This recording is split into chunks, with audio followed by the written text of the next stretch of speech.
Olá, bom dia, boa tarde, boa noite.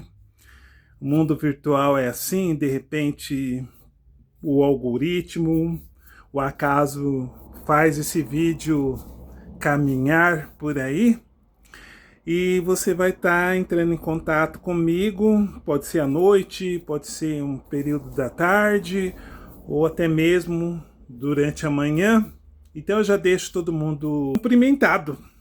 Dessa forma, eu tento entrar na sua vida de forma mais educada possível. Para quem não me conhece e também para quem me conhece, não custa nada fazer uma outra parte da educação que recebemos é me apresentar. Carlos Pinheiro, poeta, escritor, ambientalista. Eu sou membro da Academia Guaçuana de Letras, também sou uma pessoa que trabalha no ativismo étnico-racial e eu costumo fazer essa live há algum tempo porque eu participo de eventos culturais durante o mês. Não são só meus eventos, mas eventos de outras pessoas. Eu moro em Mogi Guaçu, uma cidade do interior de São Paulo, próximo às cidades de Mojimirim, Tibagerbe, São João da Boa Vista, Espírito Santo do Pinhal. E aqui também tem atividades culturais, temos Secretaria de Cultura, temos coisas ligadas ao turismo, também temos Secretaria de Turismo. E eu achei interessante compartilhar um pouco sobre esses eventos e às vezes até aproveitar e fazer um gancho sobre questões até mais macro, questões ligadas ao mundo, ao Brasil, e que minha cidade, por ser um microcosmo de tudo, também acontecem coisas. Por exemplo, nós temos feiras artísticas, uma delas é a Feirarte. A Feirarte é uma feira que acontece pelo menos uma vez no mês. Ela já aconteceu em tempos passados, ela chegou a funcionar uma vez por semana, uma vez todas as terças-feiras à noite. E com o tempo, o pessoal foi vendo que seria mais dinâmico fazer uma vez por mês, na segunda terça-feira do mês. E eu fui, e neste dia houve a escolha da realeza momesca. A cidade já estava naquele clima de carnaval, e não tem carnaval de rua, mas nos últimos anos a Secretaria de Cultura tem feito investimentos nos blocos carnavalescos, temos vários, e os blocos se inscrevem todo o período antes do carnaval. O edital, como o grupo tem que se apresentar, número de integrantes e questão de música, fantasias e tudo que tem que ser respeitado. E como o carnaval também caracteristicamente tem a questão da realeza, cada grupo apresentou um representante tanto para Rei Momo e outro para a princesa. E nesse dia houve um desfile onde cada representante de cada bloco foi avaliado por vários quesitos por uma equipe de pareceristas, vamos assim dizer. Eu fiquei até o último momento. E depois fui embora para casa, dia 10 de fevereiro, a data referente a esse evento lá da Feirarte. Dia 14, eu, depois do almoço, fui para Martinho Prado, que é um distrito distante de Mogi Guaçu, e lá tem a feira noturna também, que é o Festival Noturno de Martinho, e neste mês, tendo em vista a questão do carnaval e também teve um encontro de motorhome nesse carnaval lá. Quem me segue há algum tempo já deve ter percebido que eu faço vários e vários conteúdos relacionados a Mogi Guaçu, e um deles, ou até mais de um, eu mostrei um pouco desse distrito e mostrei um pouco do que tem lá de turístico, de equipamentos públicos, e lá tem um centro esportivo chamado Amauri Caveanha. Esse local ele foi solicitado por uma equipe de pessoas que curtem o motorhome de fora.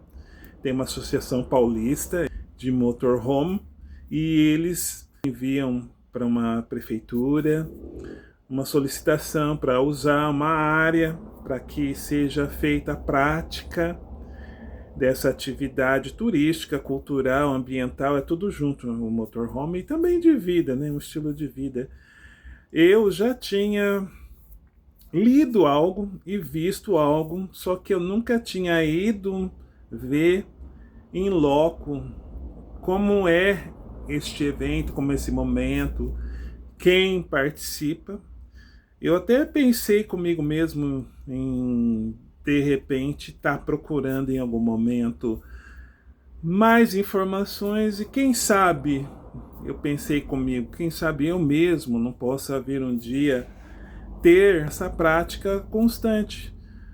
Uma que você tem toda uma estrutura para poder se acomodar e não precisa estar pagando aqueles aluguéis caros. Tem a questão da natureza, então você vai como se fosse um camping. Se tem um camping que é feito lá numa região que tem natureza, o motorhome também não tem que ser dentro de uma avenida movimentada. Imagine você fazer isso, parar um monte de veículos ali, que vai ficar por alguns dias, 24 horas, do trânsito de uma cidade. Mesmo Mogi Guaçu, que é uma cidade de porte médio, hoje o carro ele é um meio de transporte bastante usado e as ruas elas ficam entupidas de pessoas dirigindo durante algum período do dia. E imagino então se fosse fazer isso na região central, isso seria um caos bem generalizado. Neste dia 14, antes porque eu queria aproveitar o sol e como lá em Martinho Prado tem também uma ponte. Essa ponte ela é também sobre o rio Mogi Guaçu e se você atravessar, você vai chegar na cidade de Conchal, que é um município vizinho. E eu aproveitei, caminhei, explorei o que tem ali perto. Fiz alguns vídeos e eu sugiro que vocês possam entrar no meu Face ou entrar aqui no meu canal do YouTube e dar uma pesquisada na biblioteca, porque você vai encontrar alguns pequenos reels falando e mostrando sobre este momento. Caminhei um pouco mais, descobri lá o bar do Garapa, que eu pensei que a especialidade desse bar seria uma garapa gourmet, mas não é nada disso. Na verdade, o dono é um senhor mais jovem do que eu, e ele me disse que esse apelido já pertenceu ao pai dele e ele acabou herdando. E é um bar que fica bem em frente à avenida que dá acesso a esse clube esportivo. E é um bar bem raiz, né? Um bar que antigamente existiu bastante, né? Aqueles pés direito alto, bastante arejado.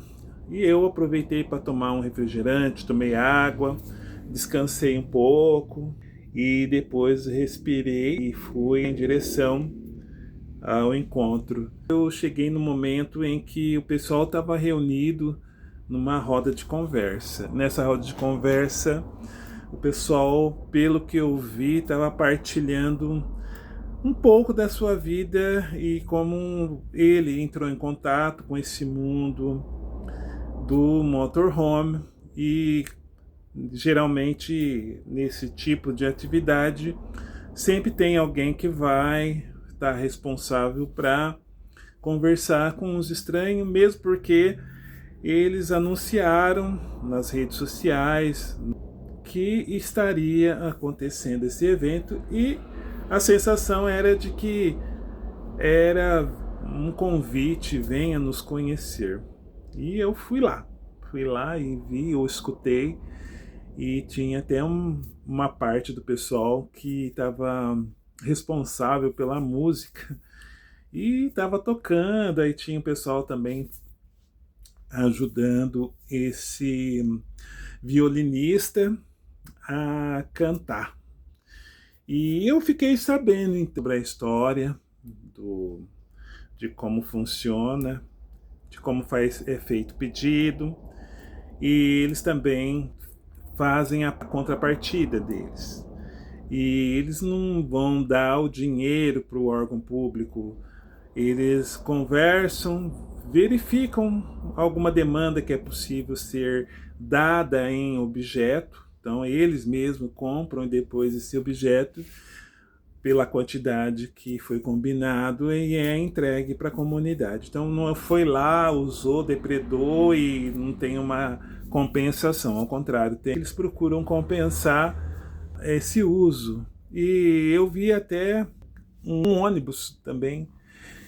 E como o pessoal estava reunido, praticamente eu não consegui visitar internamente, mas o pouco que eu vi externamente me satisfez. E quem sabe, a vida é assim, cheia de indas e vindas, caminhos que vão surgindo, às vezes inesperadamente, e eu, quem sabe, poderei ser praticante disso futuramente, não é verdade?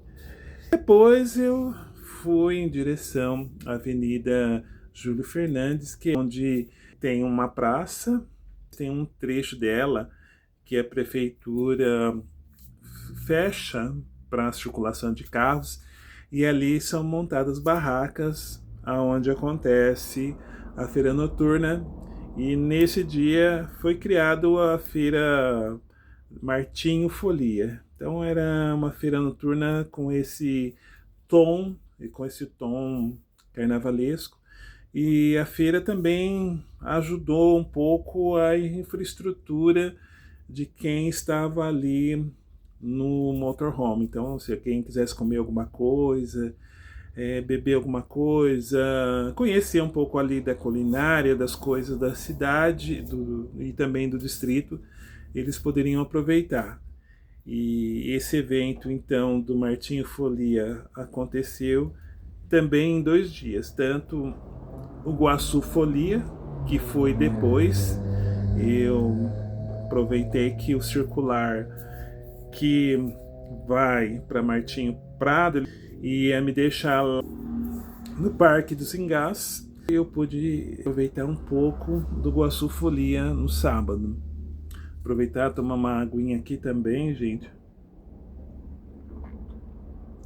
Eu voltei no domingo, no Guaçu Folia, dia 15. Eu fui na parte da tarde, mas eu não fui bem cedo porque eu também tenho que organizar a vida pessoal. Eu fui só no período da tarde e eu pude também pular um pouco de carnaval, porque se eu não pulo agora, depois que morreu, não tem como pular. Quem vai pular em cima da gente são os vermes.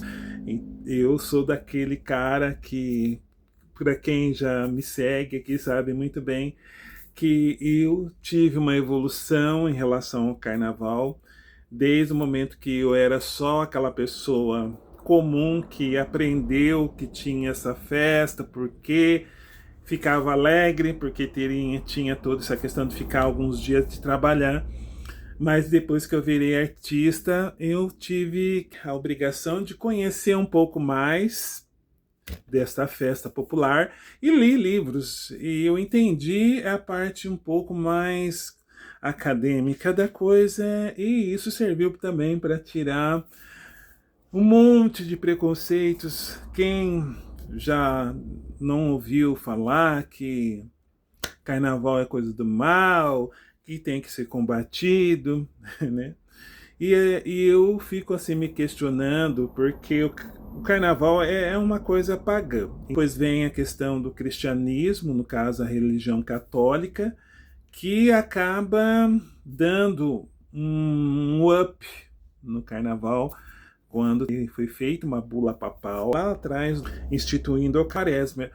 E aquela lei da física, da ação e reação, diante da imposição da Igreja Católica, houve a reação de se criar esses 3, 4 dias para poder curtir, porque viria um período, entre aspas, assim, de restrição, de castigo, e as coisas que eram consideradas pecaminosas teriam que ser proibidas de fazer, teria que passar aquele 40 dias de penitência. Quando chega os portugueses, eles vão trazendo aquele carnaval que eles tinham na Europa. Ótimo. Só que no Brasil o que acontece? Nós temos a questão da escravização. Quando as pessoas negras começam a fazer o seu carnaval, elas também fazem coisas que vão dar um up para esse carnaval. E era um momento de lazer. Você imagina, a pessoa preta era escravizada, não podia beijar, não podia abraçar, não podia fazer o que ela quisesse junto com alguém, ela não tinha sua família, ela não podia criar seu filho. Era uma das formas de escape que ela tinha de tanta crueza que ela vivia. E ela foi trazendo também a sua herança africana, toda uma questão de vida, de visão, de cosmovisão de mundo, e ela foi reinventando o carnaval dentro do seu lugar de fala. O carnaval no Brasil, ligado à questão negra, é esse carnaval basicamente que a gente vê hoje, porque o jeito, o ritmo, as alas, a questão da música vem dessa contribuição negra. Não tem como eu, pessoa ativista étnico-racial, ser contra o carnaval, sendo que o carnaval ele vem mostrando para mim que cada vez que tentam bater nele, matá-lo, crucificá-lo, ele vai tentando também encontrar formas de sobrevivência. E tem alguns grupos na sociedade que tem essa insanidade de um dia querer destruir isso. Eu acho balela. Não sei quanto a você, mas quando a gente vê que o carnaval é uma forma de combater a opressão, enquanto mais opressão nós temos, mais com certeza vai sendo criado formas desse carnaval mudar conforme as eras, conforme o grau de opressão, e assim vai. E este ano, pelo que você viu, e eu também vi, como alguns temas causaram um transtorno, não tinha nada a ver. Eu acredito que a mensagem que essas escolas de samba tentaram mostrar não tinha nada a ver com o que o grupo radical contra queria dizer. Mas aquela velha história, tem coisas que às vezes é instrumentalizada, é uma coisa boa, mas é mentalizada para o mal. E aí, os professores de história, os historiadores, filósofos, é que vão com o tempo mostrando quanto que você tem de radicalismo, às vezes contra o carnaval. E para mim eu vejo que o mundo não para, né? Voltou a ter uma outra guerra aí, gente. E no dia 16, que foi uma segunda-feira, nós fomos para Caldas. Para quem já ouviu falar de Poços de Caldas, é tudo grudado ali. E também tem Santa Rita de Caldas. Então, são 3 cidades assim que tem um nome tudo ligado a Caldas. Pelo que eu entendi, Deve ter nascido de Caldas. Caldas deveria ter sido um grande município aí na época colonial brasileira, e conforme foi tendo o desenvolvimento do Brasil e a questão também de Minas Gerais, da mineração, isso vai fazendo com que determinados pontos daquele município ou dê origem a Santa Rita de Caldas, ou Poços de Caldas, ou era tudo Santa Rita de Caldas, e depois veio Caldas, e depois é que veio Poços de Caldas. Eu não conheço toda a história, mas eu sei que Caldas era um município e depois teve uma emancipação de Poços de Caldas. Gente, olha, foi uma coisa que surgiu minha, uma sugestão minha, e depois o pessoal aceitou e ficou aquela história. Para onde vamos? Eu ia ir para Andradas. Fazia tempos que eu vinha com essa ideia de ir para Andradas. Nunca fui para Andradas, desconheço como que era. E como foi em cima da hora, não deu tempo de ir atrás, e eu também tentei entrar em contato com o serviço de turismo de Andradas por WhatsApp que estava disponível na internet, e o pessoal não respondeu. E ficamos com receio de chegar lá e não encontrar nada. Foram surgindo opções, Poços de Caldas, que a gente já conhece, que sabe que é uma cidade maior do que as outras na região ali do sul de Minas. E sei que decidimos, nesse vai e vem aí de 2, 3 dias, irmos para Caldas. Mas quando você chega lá, você descobre que tem muita coisa. E nós fomos numa vinícola e conhecemos a parte aonde tem o armazém, o restaurante, e aonde é feita também a degustação, chamada Vinícola Estrada Real. Recomendo. Eu sei que tem outras vinícolas, mas foi a primeira opção que foi passada pra gente numa padaria. Nós ficamos tomando café numa padaria chamada Caldas Café. Adorei, almocei lá, paisagem maravilhosa. Tem um mirante, você consegue ver onde fica este armazém, restaurante. Depois seguimos para Pocinhos do Rio Verde.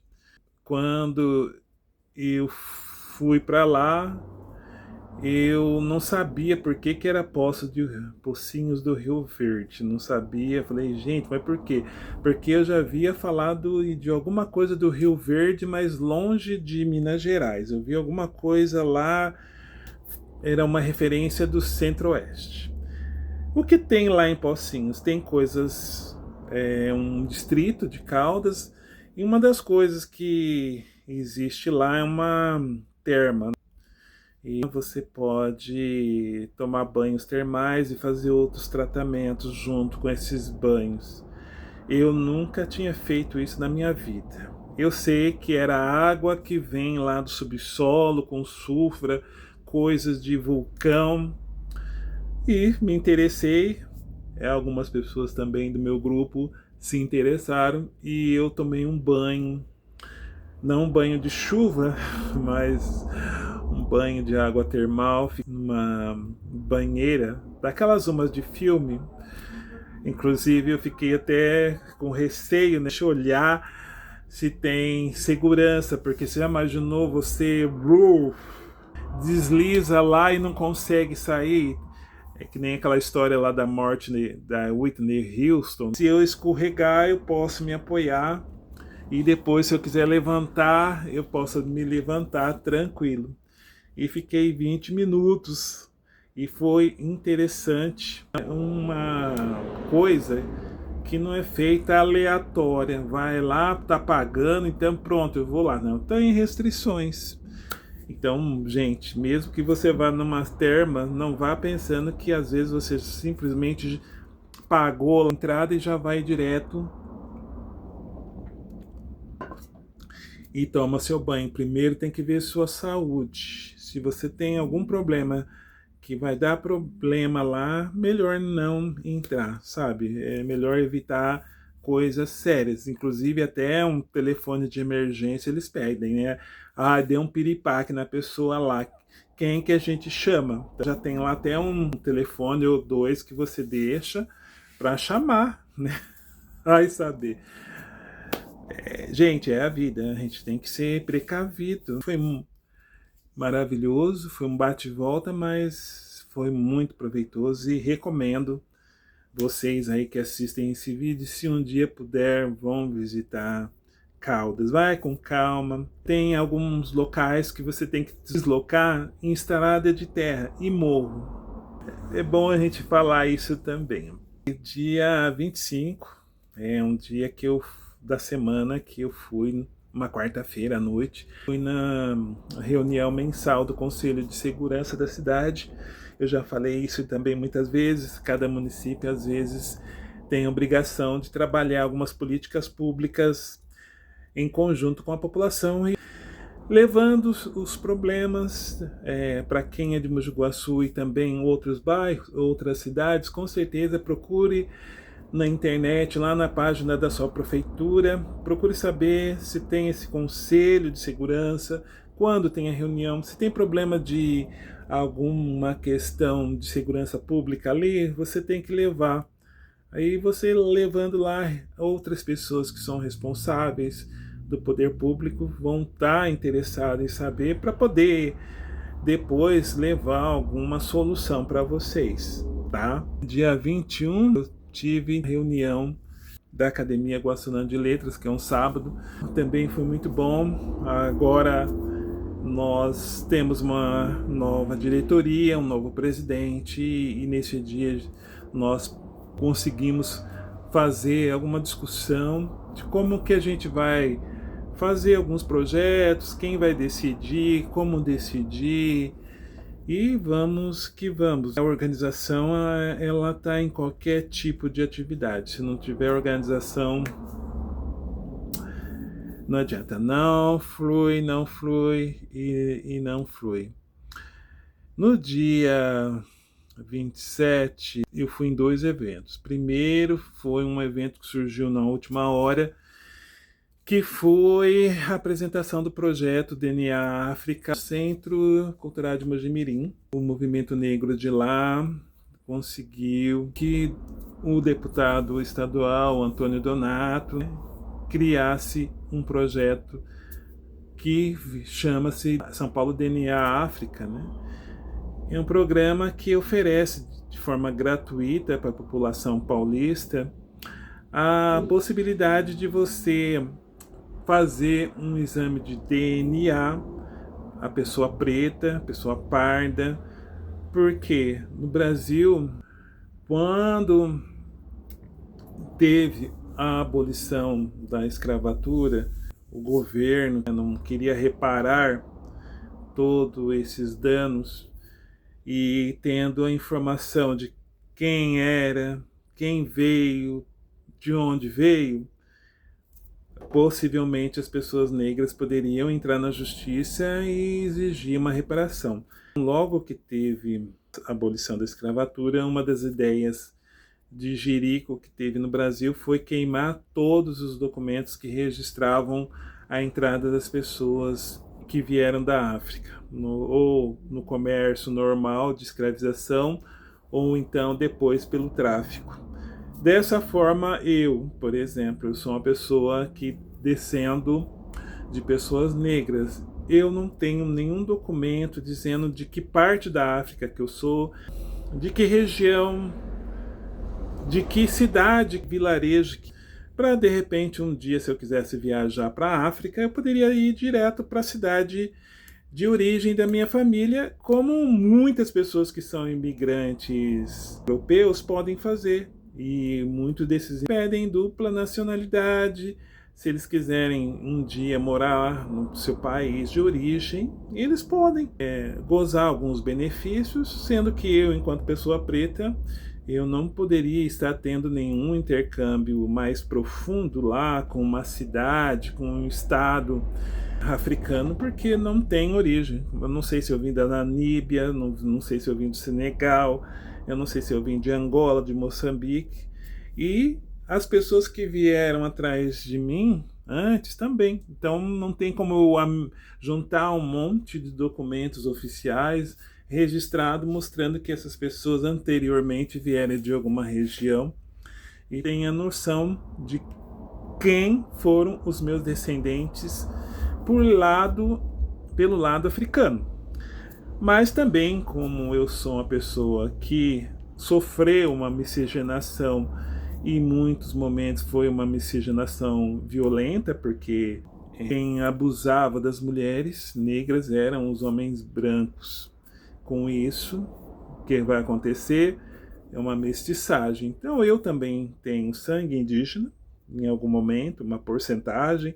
Eu também tenho sangue das pessoas caucasianas, talvez esse DNA, com certeza eu vou querer participar, vai trazer toda essa estrutura genética que fez eu ser quem eu sou hoje, ter essas características todas.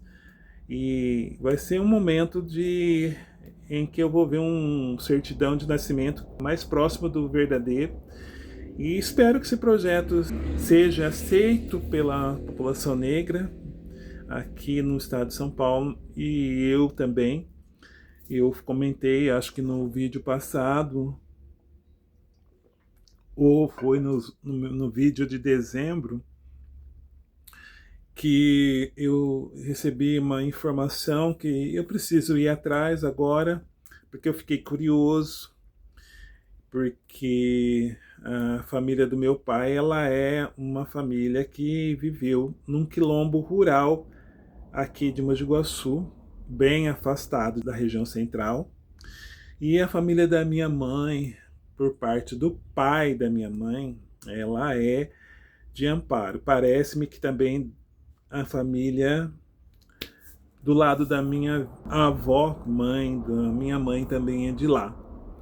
E eu comentei que nesses contatos que eu tive recentemente com o pessoal do Movimento Negro de Amparo, é que no passado, quando teve aquela revolta dos malês, aquilo chocou demais a elite baiana. Eles ficaram com muito medo de ter aquele povo malê lá e a possibilidade deles fazerem uma reação mais violenta ainda. E uma das estratégias, além de ter matado algumas pessoas, ter esquartejado, ter colocado no tronco para receber as chibatadas, eles também começaram a vender esse pessoal para longe. E um grupo de fazendeiros amparense compraram alguns desses indivíduos malês para trabalhar em Amparo. Dessa forma, fica aí uma suspeita que só vou poder talvez ter uma noção clara de que talvez eu seja ou não uma pessoa que descende desse grupo malê. E pode ser que alguém lá atrás, ou uma mulher, ou um homem, passou uma parte desse DNA desse grupo baiano que foi vendido para o interior de São Paulo. Então é uma outra coisa que eu preciso ir atrás. E esse tipo de projeto é um tipo de projeto que me permitirá fazer isso. É uma forma de reparação também do governo do estado. Eu falei que dia 27 eu tinha ido em 2 eventos. Esse aconteceu entre 16h30 até por volta de 18h30. Depois eu fui para o Aras Imperatriz, dentro de Mojimirim também, numa área rural, porque lá nesse Aras ia ser realizado a festa de formatura, de colação de grau de alunos da Faculdade Santa Lúcia de Mojimirim. E eu fui convidado por uma amiga E chegando lá, eu descobri que um primo meu estava também se formando num curso. Eu não sabia. Encontrei parte dos meus primos, tios dele. Depois, no final, nós fomos numa pizzaria e fomos comer pizza, esfirra aberta. Eu comi um lanche. Foi uma sexta-feira que terminou de forma gostosa. Deixar um pós-memória, porque uma pessoa faleceu, um jovem que era muito ligado ao samba, chamado Henrique Perina, um músico que era também professor da Escola Municipal de Iniciação Artística. E eu lembro que quando eu fui no samba da estação em outubro, eu encontrei com ele lá, tirei fotos. E depois ele acaba morrendo num dia que teve o pré-carnaval de Mogi Guaçu. De repente eu acordo de manhã e vejo a notícia que ele falece. Eu falei, nossa, é até uma forma de saudação espiritual, porque a pessoa morreu no dia que o grupo dele, criado por ele, ia fazer uma apresentação e em época de carnaval. Para você ver como é a nossa vida. Deixa meu pesar e deixar aí um abraço espiritual para toda a família, para que todo mundo possa ter forças para passar esse momento. É difícil você ver um jovem indo embora, ele lutou, né, de forma digna, mas todo mundo tem a sua história. Eu estou aqui seguindo, acreditando nos projetos que eu crio também. Se puder, eu também ajudo a fortalecer os projetos alheios. E vamos ver este mês, né? Mês de março, porque hoje é dia 1º de março. Eu não pude fazer essa live ontem, porque ontem eu tive o último evento do mês, que foi a live Sarau, chamada Carna Sarau. É uma live que eu gosto muito de fazer, já faz muito tempo que ela é feita, e sempre a gente convida alguém que seja da área do samba, ou curte o carnaval, ou é responsável, ou tem uma experiência no carnaval. E eu conversei, eu e o Reinaldo conversou com o Misael Martins, que recentemente foi para São Sebastião, mas ele era de Monte Sião e ele, desde os 8 anos de idade, se envolveu com o mundo do carnaval, e depois ele seguiu sua vida, foi fazer física na USP, não largou, pelo contrário, se envolveu também com a escola de samba lá em São Paulo. Então ele é uma pessoa que tem uma experiência, não não estudou a graduação ligada à artes do carnaval, mas ele, a partir do momento que injetou aquilo na veia, não parou mais. Se você quiser, o conteúdo da live está aqui na biblioteca. Eu sempre falo, tem muito conteúdo aqui, tem muita live saraus temáticas aqui, tem bastante resenha. Esse projeto meu aqui, ele já deve estar completando 5 anos, então desde que eu comecei até hoje, religiosamente, ou no último dia do mês, ou no dia seguinte, ou no máximo segundo, terceiro dia, eu faço essa live. Vocês podem pesquisar um pouco sobre essa questão cultural. Eu não vou comentar o que aconteceu hoje, eu vou comentar a partir do próximo vídeo sobre a resenha mensal do mês de março. E que os deuses, as forças superiores, nos inspire. Um abraço, prazer enorme estar com você. Se você chegou até aqui, deixe o seu like, se inscreva no canal, faça comentário, pesquise este perfil do YouTube, encaminhe esse conteúdo para outras pessoas que talvez possam gostar desses assuntos. Até os próximos vídeos. Tchau, tchau.